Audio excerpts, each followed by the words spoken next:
Монголын шавьтай хоккейн үндэсний шгшээ баг дэлхийн авар шалгаруулах тэмцээний 4-р дивизонд төрүүлж алтан медаль хүртснээр 3-р дивизонд тоглох эрх авлаа. За мөн залуучуудын шгшээ баг Азийн авар шалгаруулах тэмцээнээс хүрэл медалийг тус хүртсэн нь Монголын багийн спортын хөгжил сайжирч байна хэмээн албаныхан үзсэн байна.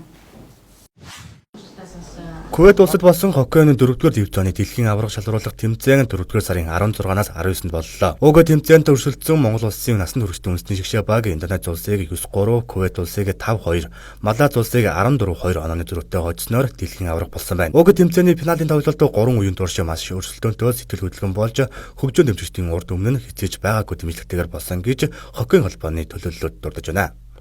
Тэгээ энэ амжилтыг гаргахад бол одоо маш их олон жил шаардсан байгаа. Энэ бол ер нь тийм амархан олдоогүй. Клубүүд маа хоккей холбоо маа ерөнхийдөө энэ хөгжлийн бодлого гаргаж тийм ээ. Энэ хүүхдүүдээ одоо өөрсдөө ургуулan өсөж одоо ерөнхийдөө энэ шинэ үеийн тамирчид маа бид нэр тийм гоё. Одоо Монголд тийм хоккей багийн спорт байдгийн шүү.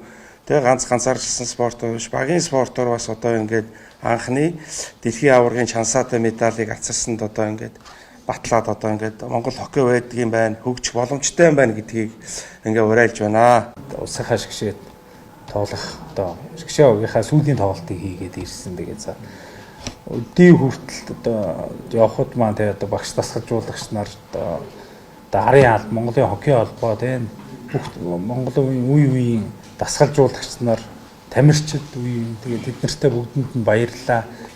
Энэ жил дархан багаасаа тоглосон. Одоо дархан багт маань одоо манай сангийн сайд жавхлан гишүүн маань одоо бас битүү ордон тавигдах гад одоо ингээд шаардлага тавигдаа явж байна. Тэгээд тэр бол бас л мөрөөдлийн нэг хэсэг биш үү. Одоо дархны залуучууд хүүхдүүд яаж хөгжих боломжтойг бас энэ жил харуулж дархан баг маань авраг боллоо. Харин Үзбекистан улсад болсон Аз тивийн аварга шалгаруулах тэмцээн 4-р сарын 23-наас 30-ны өдрүүдэд болсон юм. Манай улсын залуучдын шгшээ баг амжилттай оролцож хүрэл медалийн эдэд болсон. Энэ нь хоккейн спортоор дэлхийн шилдэгүүд өрсөлдөж залуучдын шгшээ баг алтан медалийн давцанд гарах боломж байгаа нь харагдаж байна. Хоккейчдийнхаа тодорхой хэмжээний рефорт хийж, тодорхой хэмжээний холбоонд урт болон богино хугацааны төлөвлөгөө гаргаж ажилласнараа Монголын хоккейн спортод тодорхой хэмжээний өөрчлөлт хийсэн, шинжилгээ хийснээр амжилт гарсан гэж үздэг.